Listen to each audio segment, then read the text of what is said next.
Hi, I'm Mike Gassewitz, CEO of TriCert Financial Group. Welcome to the second episode of our podcast series called Echoes, all about legacy planning. Today's podcast topic is assessing your estate. I'm joined by Gord Hardie, head of our financial planning group. Welcome, Gord. Glad to be back, Mike. Great to have you on. So, assessing one's estate. So let's start with what is an estate? Sounds like something from Thurston Howell III from Gilligan's Islands for some of the older folks. But what is an estate? Well, certainly that type of estate that the Howells would have formed part of what we refer to as an estate. But I think broadly, the estate is everything that you own and owe at the time of your death. Would liabilities also be included in this construct of an estate? Absolutely. Absolutely. Any assets that you have and any liabilities all form part of your estate on death, just like they would if you were still alive. Okay. And so what do we mean by assessing it?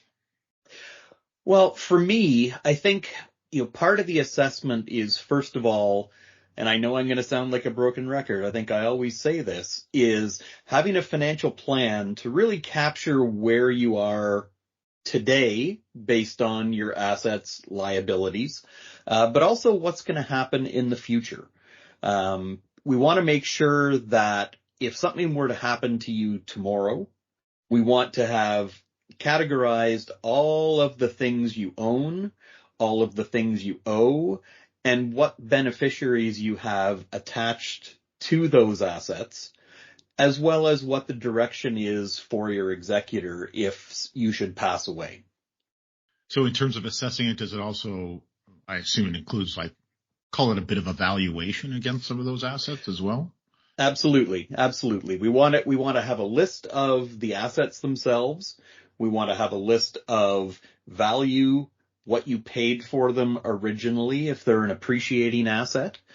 And we also want to understand any liabilities or loans or debts that are owed for any of those assets as well. And some of those liabilities could include our friends at CRA, correct? Absolutely. Basically, taxes owed. Yes, correct. We've got federal taxes, we've got provincial taxes, we've got creditors like banks. We also have personal debt that may exist out there. Okay. So now, who is typically involved in this process? Well, I think really any professional advisor that you utilize should form part of the process. So that would be your financial advisor, your loans officer at your bank, absolutely your accountant, if you have an accounting professional, any lawyers that you might have dealt with in the past. It's really going to depend on the individual's situation and whether they've already done this at some point in time. We look at the estate assessment. It's a point in time valuation. So it's always important not just that you do it and then check it off your bucket list. It has to be revisited. So if you're starting for the first time, any of those professionals or somebody that's recommended to you, if you're not already dealing with, say, an accountant or a lawyer, most people will have a life insurance agent, a financial planner, an investment advisor. All of those professional groups need to pull together. And then as you continue to update over time, you want to go back, hopefully, to the same individuals and have them pull their part of the plan together. Or if you're in a situation where you have an overall quarterback, that person can help you and then pull in all of the other experts. Okay. Makes a lot of sense. So this whole notion of assessing your estate, why is this an important step?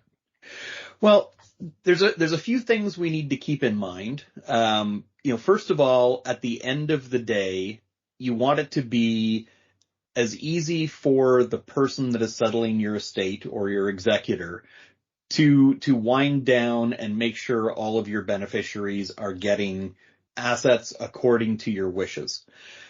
Want to make sure that all debts are accounted for. You mentioned CRA. Obviously, they're at the top of the list when it comes to hands out on death of an individual.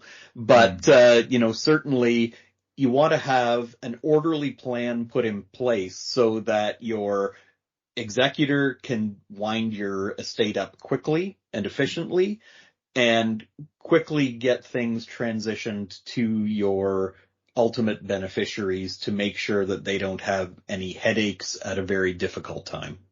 So when should this be done? Today, especially if you haven't set anything up.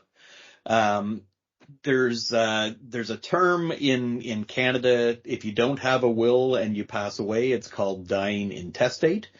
That means that our friends in government get to decide how our assets are distributed to beneficiaries, and probably not going to be the way that you want to see things divided up.